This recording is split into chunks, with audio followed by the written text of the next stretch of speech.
Et si vous aviez un clone prêt à mourir à votre place? Voici l'histoire de Mickey 17. Au tout début du film, Mickey est coincé entre deux rochers, enseveli sous la neige. Un homme s'approche, mais au lieu de le secourir, il lui sourit et lui lance « Alors Mickey, comment tu te sens? Tu meurs encore, et tu reviens toujours. Allez, profite de ta mort. On se revoit. » Puis il s'éloigne. Et c'est là qu'une créature surgit pour attaquer Mickey. On découvre alors une étrange machine qui imprime un nouveau Mickey. Il ne s'agit donc pas d'un humain classique, mais d'un variant, une copie biologique conçue à la chaîne pour servir d'outil d'expérimentation. Dès qu'un boulot devient trop risqué, c'est Mickey qu'on envoie. Explorer les tréfonds de l'espace, tester si une planète est vivable, vérifier l'effet d'un vaccin potentiellement mortel, c'est Mickey. Et quand il meurt, ce qui arrive souvent, on le réimprime et on lui remet les souvenirs de la version précédente. Une boucle infernale, bien rodée. Pour comprendre comment Mickey en est arrivé là, retour en arrière. Mickey et un ami ont emprunté de l'argent à un gangster pour monter un business. Mais l'affaire tourne mal, impossible de rembourser. Le mafieux leur promet une sanction très personnelle. Vous payez pas? Je vous découpe. Ambiance. Sur Terre, la vie est devenue presque invivable. Pollution, chaos. L'humanité rêve d'un nouveau départ sur une autre planète. Une mission spatiale est lancée pour trouver un refuge.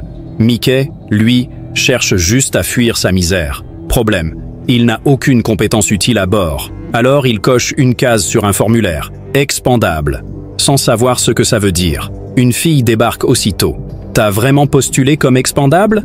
Tu sais que c'est un job sans salaire, avec des rations réduites, et que tu vas probablement mourir. Souvent? Car oui, en cochant cette case, Mickey accepte d'être sacrifié encore et encore. Son corps sera reconstruit à partir des déchets organiques du vaisseau et son esprit rechargé à chaque fois. Un clone recyclable à l'infini. Il accepte. On sauvegarde sa mémoire dans un disque dur. Et là, surprise, la fille lui tend une arme. Tire-toi une balle. Et Mickey, malgré lui, se suicide.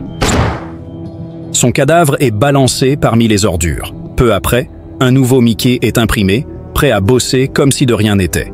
C'est alors qu'on découvre Kenneth Marshall, le leader de la mission, qui galvanise la foule. Nous allons offrir à l'humanité une nouvelle planète. Mickey s'en fiche un peu. Il préfère aller manger où il rencontre Nasha, une agente de sécurité. Ils discutent, rigolent, se rapprochent et tombent amoureux. Malgré les morts à répétition, Mickey retrouve toujours Nasha. Un amour improbable dans une boucle morbide. Enfin, le vaisseau approche la planète Niflheim, gelée, mais prometteuse. Eau et oxygène détectés. Reste à savoir si l'air est respirable. Devinez qui on envoie tester l'atmosphère? Mickey, bien sûr, sans masque. Résultat, infection foudroyante, saignement, effondrement. Les scientifiques l'analysent, développent des vaccins et le tuent, encore et encore, pour les tester. 13 morts plus tard, un antidote viable est enfin trouvé. Grâce à Mickey, on peut désormais respirer sur Niflheim. Il est temps. Mickey, accompagné de 3 autres membres d'équipage, pose enfin le pied sur cette nouvelle Terre. En explorant la planète Niflheim, un événement dramatique survient. Des blocs de glace se mettent à bouger, et une jeune fille est écrasée sous l'un d'eux. L'équipage est bouleversé. De retour dans le vaisseau, Mickey se fait violemment réprimander par Kenneth Marshall. « C'est toi qui aurais dû mourir. Tu n'étais qu'un expendable. » À la place, une fille est morte, elle pouvait perpétuer notre espèce. Marshall ne décolère pas. En guise de punition, Mickey recevra moins de nourriture et bossera 18 heures par jour au lieu de 12. Mais Mickey, lui, parle d'autre chose.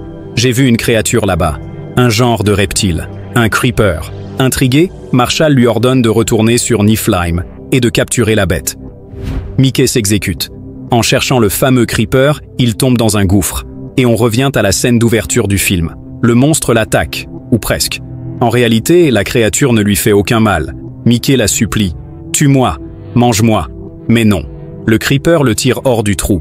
Preuve que ce n'est pas une menace, qu'il n'est pas hostile. Troublé, Mickey regagne une navette de transport. À l'intérieur, 2 énormes pierres précieuses extraites de la planète.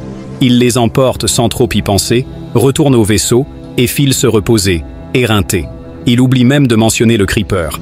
Mais au réveil, choc. Un autre Mickey est là, dans sa chambre. Le système l'avait cru mort et a imprimé Mickey 18. Celui-ci n'est pas content. T'as eu ta chance. Moi, il me reste que 2 heures. C'est toi qui dois mourir. car la loi interdit formellement que deux variants vivent en même temps. Mickey 18 est formel. Le droit à vivre, tu l'as épuisé. Maintenant, t'as le droit de mourir. Mickey 17 le supplie. Prends ma nourriture, prends ma place, mais écoute-moi. Les Creepers ne sont pas une menace. Si on les attaque, ce sera un massacre injustifié. La conversation se déroule près du broyeur à déchets organiques. Soudain, Timo débarque. L'ancien pote de Mickey, celui avec qui il avait contracté la dette fatale.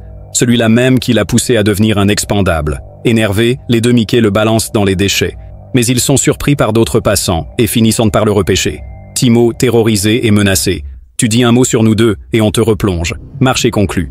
Plus tard, Mickey 17 emmène discrètement Mickey 18 auprès de Nasha pour lui trouver une utilité. Tout semble se calmer. Jusqu'à ce que les hommes de Kenneth Marshall viennent chercher Mickey 17. Un grand festin t'attend. Enfin, un peu de reconnaissance?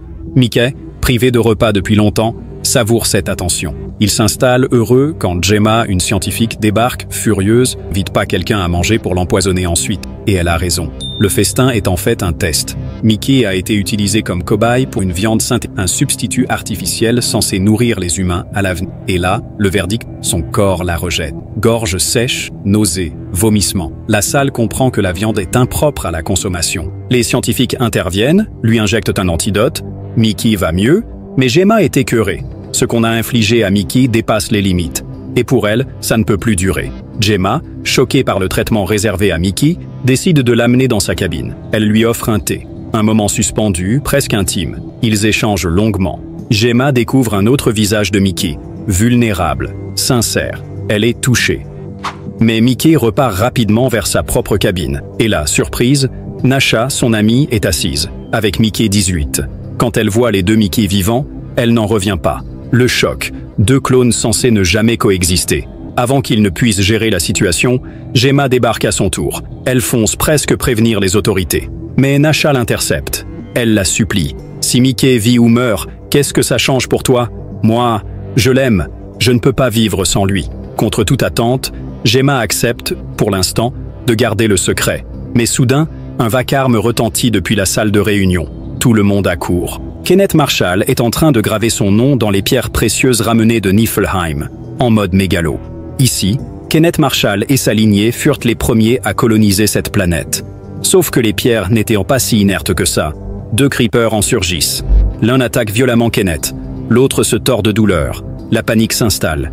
Les gardes réagissent aussitôt et abattent la créature agressive. Mais pendant le chaos, Mickey 18, encore rancunier envers Kenneth Marshall, essaie de l'assassiner. Mauvais timing, tout le monde le voit. Résultat, Mickey 17, Mickey 18 et Nasha sont arrêtés. Car Nasha n'a rien signalé sur la présence des deux clones. Et le Creeper encore en vie est capturé pour de nouvelles expériences. Plus tard, Nasha confie à Mickey 17 une nouvelle inquiétante. Tu te souviens du gars à qui on doit de l'argent? Il veut récupérer sa dette? En nature? Un organe? De toi? Ou de moi? Elle ajoute, résignée. Toi, au pire, tu meurs. On te recrée. Moi, si je perds un rein, c'est fini. Mickey 18, rongé par la culpabilité, intervient. C'est à cause de ma colère qu'on est là. Alors prends une partie de mon corps. Plus tard, quand Oshi, l'homme chargé de collecter la dette, approche, Mickey 18 met en place un plan. Il lui envoie une décharge électrique et lui vole discrètement une clé dans sa poche. Mais l'affaire ne s'arrête pas là. Des rumeurs circulent. La femme de Kenneth Marshall aurait préparé une sauce à base de queue de creeper et elle aurait trouvé ça délicieux. Problème, elle en redemande. Kenneth décide alors de sacrifier le petit creeper capturé et de forcer Mickey 17, 18 et Nasha à lui ramener une autre queue. Depuis les caméras du vaisseau, Kenneth observe la planète. Des dizaines de creepers approchent à vive allure. Pour lui, c'est clair. Il faut tous les tuer. Mais sa secrétaire intervient. Les éliminer ne te servira à rien. Laisse-les au moins finir leur mission. Quand tu auras les queues, là, fais ce que tu veux. Cette stratégie cynique révolte Nasha. Elle explose de rage face à Kenneth. T'es prêt à massacrer des créatures vivantes pour satisfaire ton palais? T'as pas honte? Kenneth Marshall, furieux, veut punir Nasha. Il attache le petit creeper avec une corde et lui fait tenir la corde entre les dents, tout en le suspendant au-dessus des déchets organiques. Il prévient. Si tu lâches, il meurt. Pendant ce temps, Mickey 17 et Mickey 18 sont largués sur la planète Néphilim. Mais pas besoin d'aller loin. Les creepers sont déjà là, massés autour du vaisseau. Mickey 17, qui avait déjà rencontré l'un d'eux, veut éviter le carnage. Il tente de parlementer. « Je suis humain, et je peux libérer des gaz toxiques qui vous extermineront tous. » Mais le Creeper, lui, communique par télépathie. Il transmet directement ses pensées à Mickey 17. « Vous avez tué l'un des nôtres. On veut des réparations. Rends-nous notre petit Creeper, et en échange de notre mort, sacrifie un des tiens. Sinon, on vous détruit. » Et pour montrer sa puissance, il pousse un cri terrifiant. Un hurlement si puissant que les Mickey en saignent presque des oreilles. Les Creepers ont un pouvoir dévastateur, des ondes sonores capables de détruire le cerveau humain. Mickey 17 comprend le danger. Il court jusqu'à une caméra du vaisseau pour faire des signes. Libérer le petit Creeper. Nasha comprend son message, mais Kenneth pense que Mickey communique avec les aliens et veut intervenir personnellement pour l'image. Sa secrétaire appuie. Si vous négociez, l'histoire se souviendra de vous. Kenneth accepte, mais garde le détonateur des bombes attachées aux Mickeys. À ce moment-là, Nasha sauve courageusement le petit Creeper, se bat contre les gardes et le remet à Mickey 17, qui le rend à sa mère. Mais un problème reste, le Creeper exigeait aussi un sacrifice humain en échange de celui qu'ils ont tué. Alors, dans un dernier acte héroïque, Mickey 18 se sacrifie. Il va droit vers Kenneth, appuie sur le bouton de sa propre bombe et meurt avec lui. Les Creepers, satisfaits, quittent la planète avec leurs petits, comme promis. 6 mois plus tard, Nasha est devenue chef de la communauté spatiale. Elle remet à Mickey 17 une télécommande. C'est le bouton qui détruit la machine qui a ruiné ta vie. Et maintenant, je veux vivre la mienne avec toi. Mickey n'hésite pas. Il détruit la machine qui produit les clones, symbole de son ancienne vie d'expendable. Et le film se termine sur une note d'espoir.